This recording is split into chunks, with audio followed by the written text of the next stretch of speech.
There's a guy at work who drives a 2011 Honda. 160,000 miles, dented bumper, AC that works when it feels like it, and every Monday, someone asks him, "Why don't you just get a new car?" His answer is the same every time. Have you seen what cars cost right now? He's not alone, not even close. And the story behind why he's still driving that Honda tells you everything about the financial reality millions of Americans are living right now. The average American vehicle is now 12.8 years old. That's not an estimate. That's a confirmed record high from S&P Global Mobility, the firm that tracks every registered vehicle in the United States. The U.S. vehicle fleet now includes 289 million light vehicles in operation, and despite a rebound in new car sales, the average age keeps climbing. This isn't a story about people being irresponsible with money. It's actually the opposite. It's a story about millions of Americans making the most financially rational decision available to them in an economy that has made new car ownership genuinely out of reach. Let's break down exactly what's happening and what every person driving an older car needs to know right now. The numbers that explain everything. To understand why America is driving the oldest fleet in its history, you need to understand what happened to new car prices.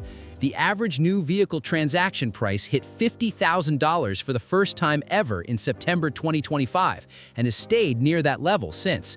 Let that land for a second. The average. Not a luxury vehicle, not a performance model. The average car being sold in America today costs $50,000. Cox Automotive's Vehicle Affordability Index measures how many weeks of income an average family needs to purchase a vehicle, and it currently sits at 36.3 weeks. That's 9 months of an average household's entire income just to buy the car, before insurance, before gas, before maintenance.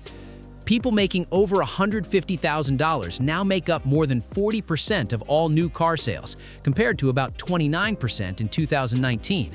The new car market has quietly become a luxury market. Most middle and lower income Americans have been priced out, not because they're being careless, but because the math simply doesn't work anymore. And then tariffs arrived. The average marketed price increase on 2026 model vehicles is nearly $2,000 compared to an approximately $400 increase during the previous model year changeover. This year, 23 models have at least a $2,000 price hike. Last year, there were just 9. Shoppers can expect tariffs to increase car prices by as much as $6,000 on vehicles priced under $40,000. The most affordable segment, the cars that middle America actually buys, getting hit the hardest.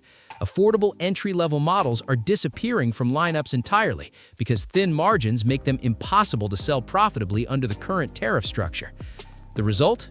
People are holding on to what they have, longer than ever, because the alternative has become financially impossible for a huge portion of this country.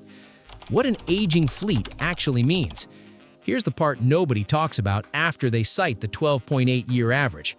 What does it actually mean to drive a vehicle that old?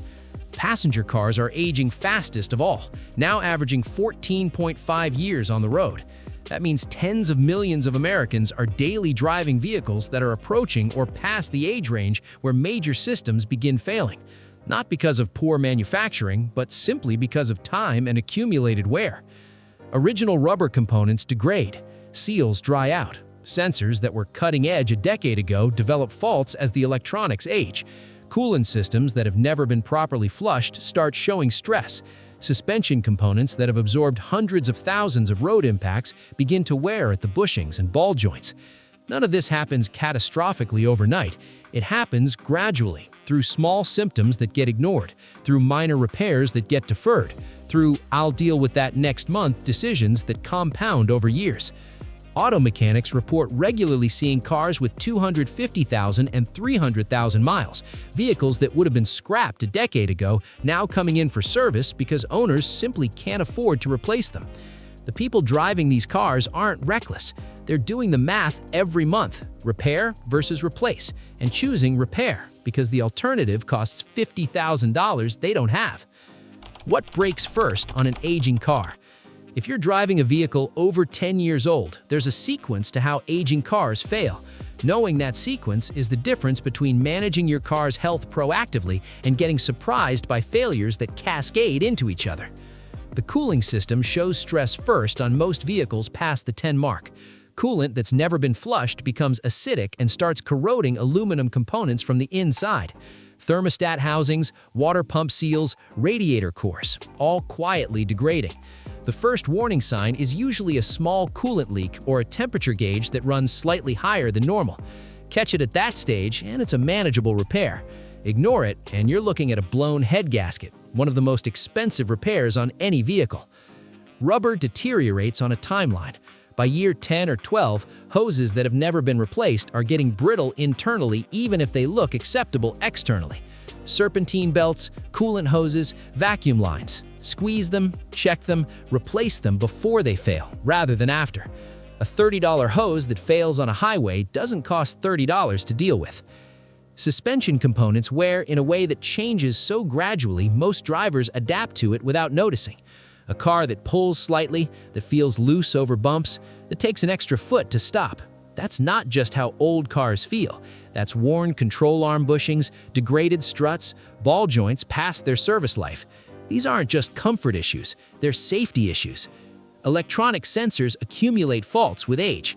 Oxygen sensors, mass airflow sensors, coolant temperature sensors.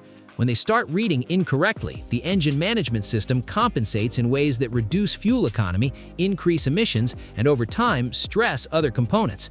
A check engine light on an older car is not something to dismiss, it's information. What to stop ignoring right now. If you're driving a vehicle over 10 years old, here's the honest priority list. Stop ignoring the check engine light. Get it scanned, free at any auto parts store, and understand what it's telling you. Not every code is urgent, but every code is information, and information on an older vehicle is valuable. Stop deferring coolant system maintenance. If you can't remember the last time the coolant was flushed, it's overdue.